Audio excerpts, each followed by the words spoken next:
Pond, well, lake, river, ocean. ನನ್ನ ಕುಟುಂಬದ ವಂಶವೃಕ್ಷ. ಯಾರು? ತಾತ, ಅಜ್ಜಿ, ಅಪ್ಪ, ಅಮ್ಮ, ನಾನು.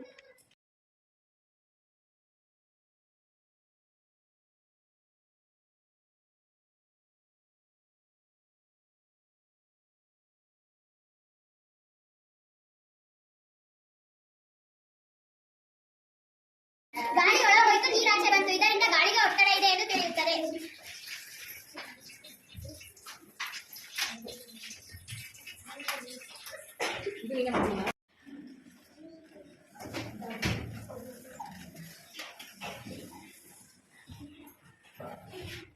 ಈ ಬಲೂನು ದಪ್ಪ ಆಗುತ್ತಿಲ್ಲ.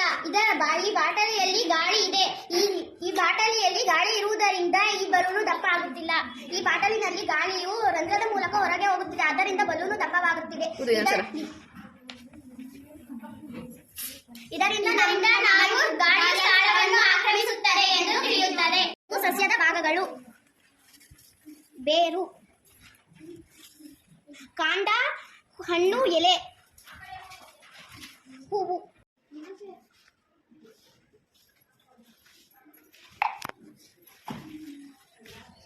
ಇದು ಸೂರ್ಯ. ಸೂರ್ಯನ ಸುತ್ತ ಭೂಮಿ ಸುತ್ತುತ್ತದೆ.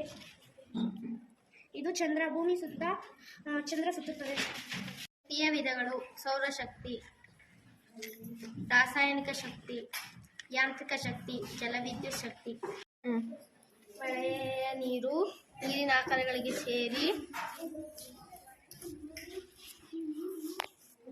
ಆವಿಯಾಗಿ ಮೋಡವಾಗಿ ಮತ್ತೆ ಮಳೆ ರೂಪದಲ್ಲಿ ಬರುತ್ತದೆ. ಇದನ್ನು ಜಲಚಕ್ರ ಎನ್ನುವರು.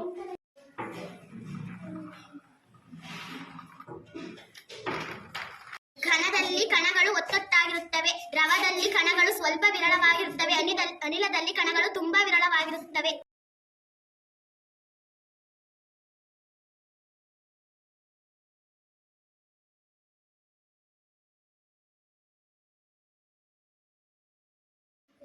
Parts of plant: flower, fruit, leaf, stem, root.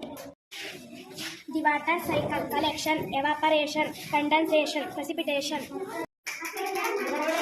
ನೇರವಾಗಿ ತಿರುಗುತ್ತದೆ, ಅದಕ್ಕೆ ಭೂಮಿ ನೇರವಾಗಿ ತಿರುಗುತ್ತದೆ, ತನ್ನ ಸುತ್ತ ತಾನೇ ತಿರುಗುತ್ತದೆ, ಅದಕ್ಕೆ ಭ್ರಮಣಾಚರಣೆ. ಇವಾಗ ಮೇಣದ ಬತ್ತಿ ಉರಿಯುತ್ತಿದೆ. ಅದರ ಮೇಲೆ ಗ್ಲಾಸು ಇಕ್ಕಿದ್ದಾಗ ವಸ್ತು ಉರಿಯಲು ಗಾಳಿ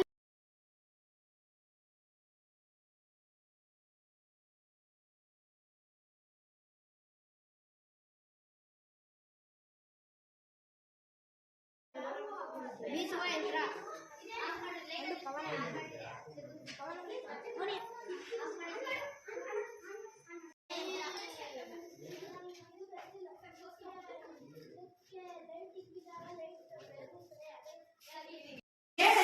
ಎಳಿದಾಗ ಪ್ರಚನ ಶಕ್ತಿ, ಬಿಟ್ಟಾಗ